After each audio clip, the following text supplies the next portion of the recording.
And now we're on the top of Daf Lamed Zayin Amid Beis. V'chana b'misa u'malchus. Now we need two psukim for misa. That misa knocks off a lower punishment, but we need one pasuk for misa knocking off mamon, and another pasuk for misa knocking off malchus. Utzrich, we need both. The iyashme ina misa mamon. Mishum dechad b'chada b'gufa v'chada b'mamon law of dinon. These are two entirely fundamentally different punishments. And the Torah says, Kidei Rishasa, we don't give him two punishments. And therefore, he's parted from Misa when we condemn him to death and we execute him for a capital crime. Avol Misu Malchus, but here the Gemara comes up with an amazing svara that Misa Malchus are really to be condensed into one long punishment, which starts with Malchus and ends with Misa. Avol b'misa u'malchus di'idi v'idi b'gufe. They're both corporeal punishments. Ema, I might think, misa richtehi v'navidve.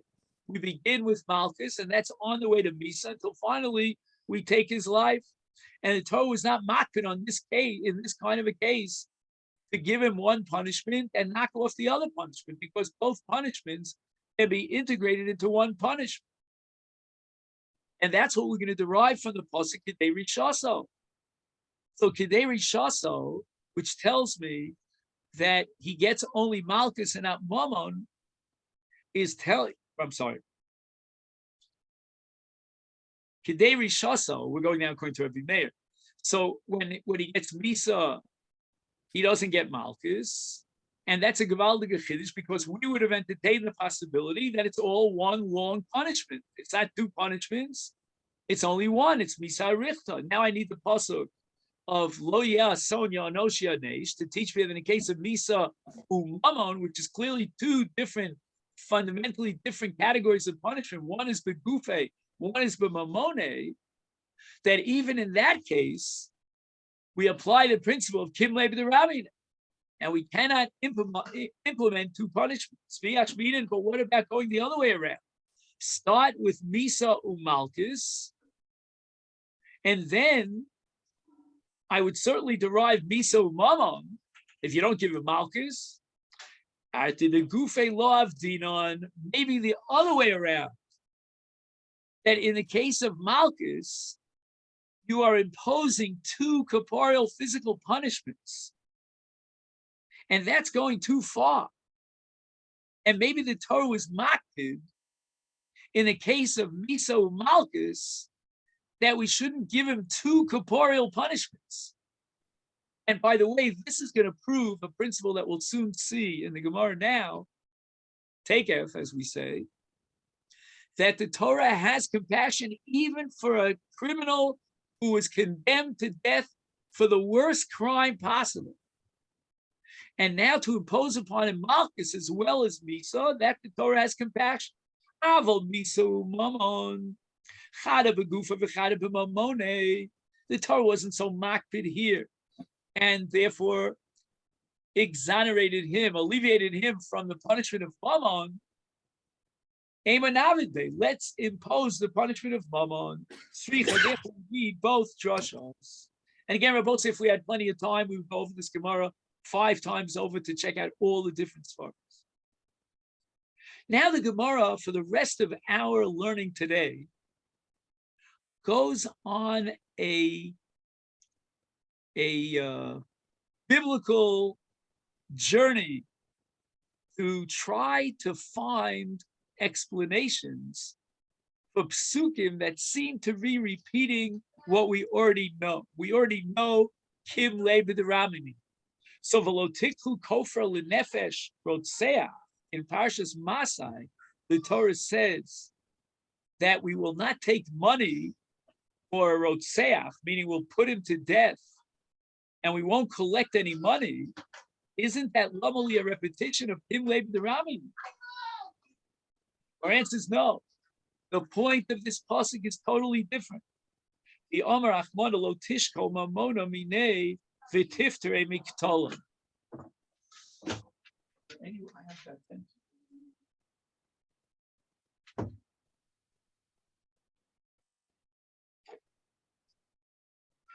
So the Torah is telling us that we should not take money and exempt a person from capital punishment.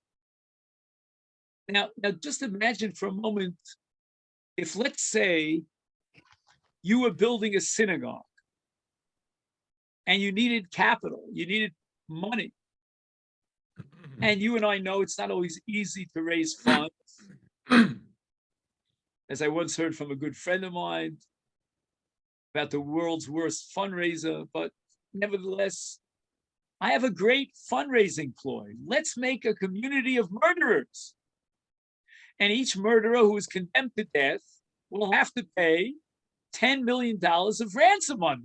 Wow, we could build a really great shul of murderers. But the Torah says, no, you will not accept ransom money even to build a synagogue. So now the Gemara says, but wait a minute, let's read the next pasuk at the very end of Parshas Masechet. It says, Lo siku kofar lanus el ir miklata. You do not take ransom money to exempt a rotzeach b'shogeg from running to a city of refuge. And the Gemara now operates with the following equation, and the Gemara never questions this equation. And that is that golus b'makom misa omedes. So whenever you see golus in the Torah, it's misa. Just that misa is in the case of rotzeach b'mezid, and golus is in the case of rotzeach b'shogeg. But they are both the same identical application of punishment. So lovely, why do I need a pasuk to tell me, once I already know that you don't accept money as a ransom for someone who has to be put to death as a rotzeach? The same thing should apply in the case of golus, which is bimkom ritzich, bimkom ariga. Certainly, I would know with my own logic, by analogy, that you don't accept a ransom money to exempt a person from golus. Otishkal mamona minei v'tiftrei golus. It's trei krayu lamali. The Gemara answers, there's a fundamental difference. Chad b'shogeg v'chad b'mezid utzriche. Diashmin b'mezid. I understand very well why we don't take ransom money for someone who murdered someone deliberately. Mishum dechamari surei. What a terrible person, a murderer, the worst crime that you could imagine. And now you're going to let him off the hook because he's a mafioso? Who knows? Maybe he took all his money from the victim of his murder. Who knows? Okay. I'm not a big fan of this guy who was Rotzeach B'Shogeg. He should have been much more careful. And Shogeg, as you know, with regard to Masechet Makos, for Golus, means he was a posher. If he wasn't a posher, he's Karov Leonis. But it's Lo Chamer Isura. You can't equate it with the case of a deliberate murderer.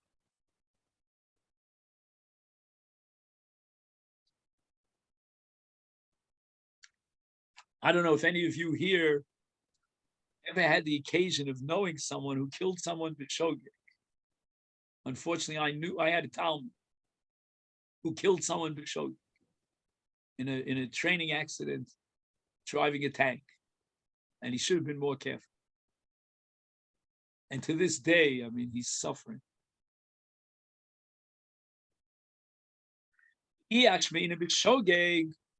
You know what? Maybe in the case of shogeg,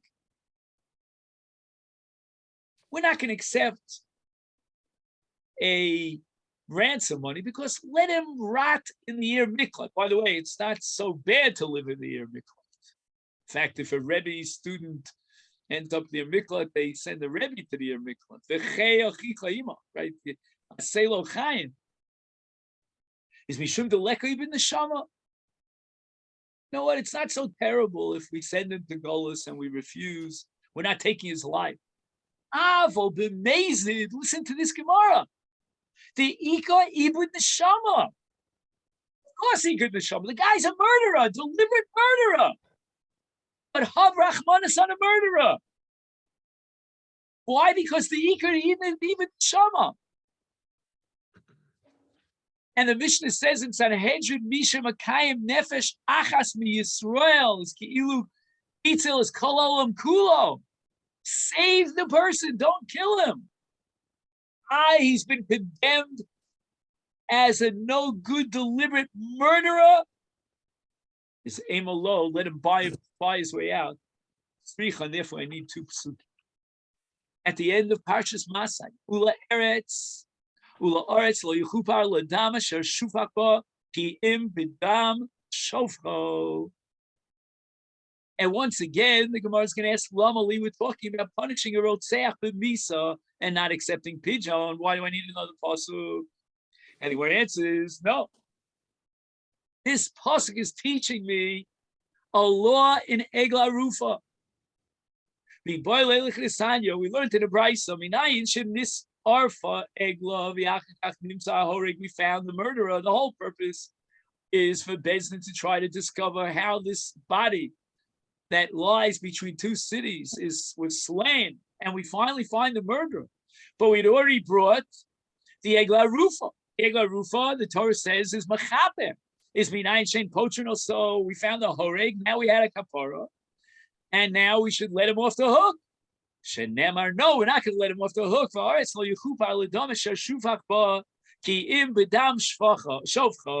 And here we learn that if he was shofech dam, then we'll be shofech his dam and we'll put him to death. Now, at the end of Parsha Shoftim, we'll get to it in just a few weeks. We're talking at the end of Parshas Egla Rufa, not in Sefer Bamidbar, but in Sefer Dvarim. And once again, Lamali.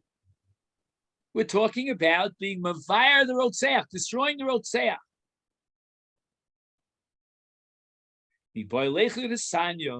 And now we're talking about Misa Saif. It's not a very pleasant sugya to learn. If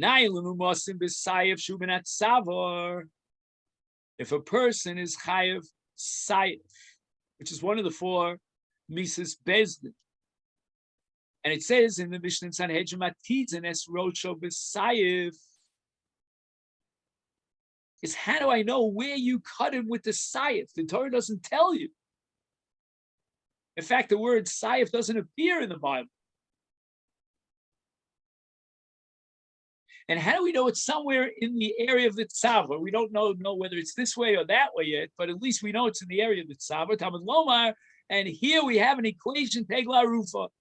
The Atet Devair Hadam Hanoki Mikir Becha Hukshu Kol Shofrei Domim LeEgla Rufa. All murderers are now being equated to an Egla Rufa. The way we kill the Egla Rufa is going to teach me something, we can't go too far, about how we take the life of someone who's chayiv sayiv, mala halad minat savor. Again, let's go over this. In the case of Egla Rufa, where do we do the arifas ha'egla? We take what's called a kofitz, which is a kind of a butcher's knife, and we break the neck of the egla from the back. That's a Gemara at the end of Sota. And now all shofchei damim being equated to an Egla Rufa, somewhere around the neck area is where we're going to do sight. Let's use a butcher's knife to put a person to death with a saif. And not only that, mimul oref, from the back. Afkan, so too, based on this equation, this hekage, it's bekofitz mul oref. Omer Rav Nachman or Rabbi Baruch Omer Krav Yahavtol Reacha Kamocha. Who are we talking about, Reacha? Talking about a murderer. Bararlo Misa Yafe. Minimize the suffering and the gruesome death that he's about to suffer. This person is being executed. And we're going to use a saif, which goes real fast, and it's not so gruesome. Also, when you hit the neck, the Gemara talks about this in Masechet Chulin with regard to shchita minat savor, that we know it's got to be shchita from here and not from there because it gets stuck on that neck bone. And this is going to be the quickest death for a person who's chayiv misa b'sayim. At the end of Parshas Bechukosai, Kol Cherem Asher Yechra Min Ha'Adam Lo Yiftem Mos Yumas. The word cherem means misa. Lamali, again, lo yifta mos yumas. Again, the same shtickle Torah over and over and over again, that we don't take ransom money to free a murderer. And now we get a shtickle Masechet Erchim.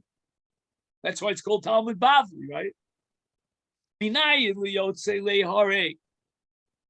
Bihamar echad erko alai. Amud nazach.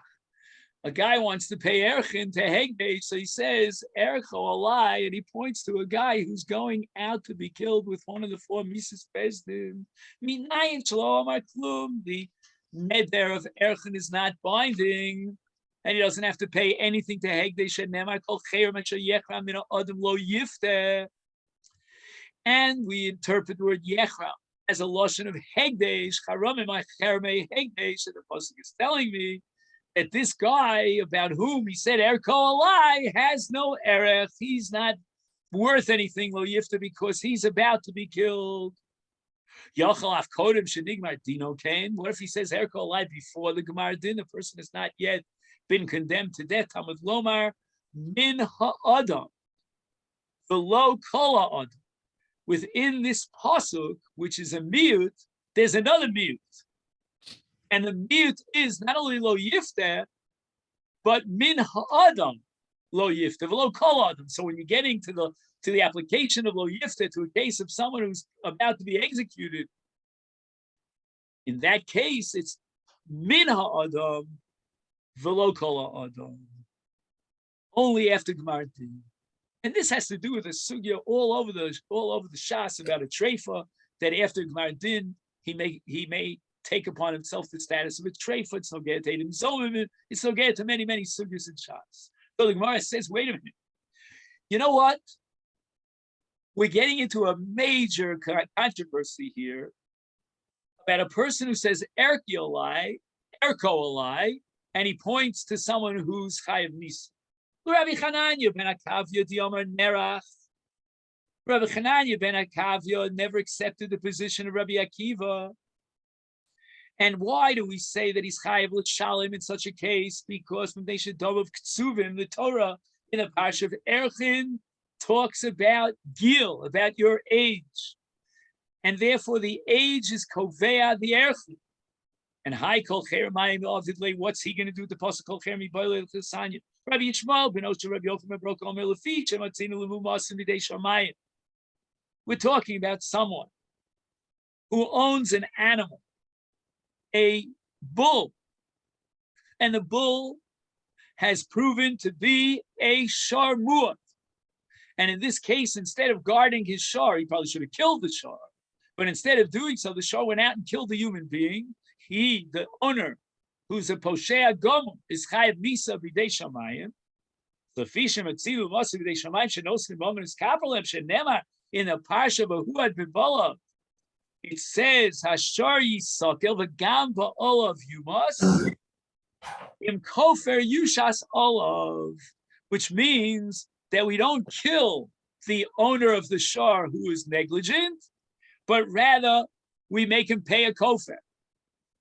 Yachal af b'dei adam kain. What about a case of someone who's chayav misa b'dei adam? Maybe he too should be included by analogy in this pasuk of kofer yushas olam. We'll take a kofer. Talmud lomar cherem min ha'adam lo yifte. We go back to the parsha of Erchin, and it says there cherem, which means misa. Min ha'adam means b'dei adam. And the Beis Din are going to put him to death. Lo yifta, we don't take a pigeon. Ainly ela misos chamuros, but the Torah doesn't tell you what kind of misa we're talking about. There's something called a misa chamura, and there's something called a misa kala. What does it mean? When the Torah says that if you have a shogeg situation in that same avera, we'll let you off the hook. Let's say you bring a chatos, or perhaps you'll go into golus in the case of a rotzeach. So that's already a lower echelon. But sometimes the Torah says that even in a shogeg, you don't have a kapara. And that's called a Misa Chamura Shelo Nitna Shigigasa Lekapara. But Misa Kala Shenitna Shigigasa Lekapara Minayin. Now we have two cases here. We have the case of Chabura Bi Aviv, and we have the case of Gonev Nefesh Bi Yisrael. And those are called Misas Chamuros. If he does it b'shogeg, there's no kapar. He cannot bring a chatos. And this is based on a sugya in Masechet Krisus at the beginning of the Masechta. The Gemara also refers to the Yevamis Taftes. But Misas Kalos, for example, of Kochavim, Mechal Shabbos, Megala Rayos, in all these cases, if he violates it b'shogeg, the Torah gives him a kapara. How do we know in such an Avera, which is a Misa Kala relative, that we don't accept kofer? Talmud Lomar Kol Cherem. So we need the word kol to be marba that all chayvim misas pezdin and not po to them, and they get misa. So the Gemara asks for lo mimela milo sikhu kofer lenefesh rotzech. We already derived this very same conclusion from the pasuk lo likhu kofer. And the Gemara, the Torah doesn't differentiate whether it's a Misa Kala, Misa Chamura. We have to assume in all cases the Torah prohibits us from Likichas Kofer. Is once again Kol Cherem Lomali Amarami Bachama Itzer. We need it. Sal Kedai Techamina. Okay, this is Begeder Tomer Chaim Zochur on Daf Lamed Ches Hani Mili Heichad Harago Derech Aliyah. If on his way up he pulled the knife up and he killed somebody, and that's called a misacham. That's called an onesh or an avera iser chamor. Below nitna shigigosel kapara, a rotseach goes into golus only if he kills b'derech yerida. Imagine he falls back. In such a case, he's a little bit less negligent. And lo nitna shigigosel kapar, if it's derech aliyah, we don't give him a possibility of shogeg and golus. Well, harogo derech yuria to nitna shigigosel kapar, it's a little bit less. There's a bit of a mitigating factor over here. Because he was derech yurid and he fell backwards. A person has a natural, innate, self-protecting motivation to be careful when he's climbing up and he fell down. Aim, I might think, Nishkol Mamona Minevid Niftere, in such a second level of a chiyuv, maybe we should say, let's accept a kofer. He could spare himself from a chiyuv misa. Kamash Malon Kol Cherem Lo Yifter Mos Yumas Kol Cherem. Even in the case of a horeg derech yerida, he cannot pater himself with mama. So this is where we're going to stop for today, and I'll wish everyone a great Shabbos. Are you with us on Parshas Vaschana? And you caught up already, right? Yes. Yeah. Okay. So a wonderful Parshas Vaschana. If anyone has questions, please stay on. If the Israelis want to stay to get a little head start on the Daf of Shabbos Lamed Ches, please stay on. Just in terms of starting on Sunday. Yeah. Or Abaya. Up Lamed Ches Amud base, 7 lines from the bottom. You mean you're not going to listen to my shir on Lamed Ches? It'll be on Motzei Shabbos. All right. So where are you now on Lamed? You're on again. Say it again. You're on Lamed Tes or Lamed Ches Amud base? Lamed Ches Amud base. Lamed Ches Amud base. Okay, and how many lines? How many lines up from the bottom of the Omid are we? Is that a logical place to start? Well, I would start with Toner Rabbanan Knasa Nami. Do you have that? Knasa L'miyah. Yeah. Okay, so 10 lines from the bottom. Toner Rabbanan. Excellent. Is that exactly what we both machavim? Okay. Oh, but that's both on the same radius. At what time? Remind me. Do we begin on Sunday? A little bit later? No. At 7 a.m. Toronto time, which is 2 p.m.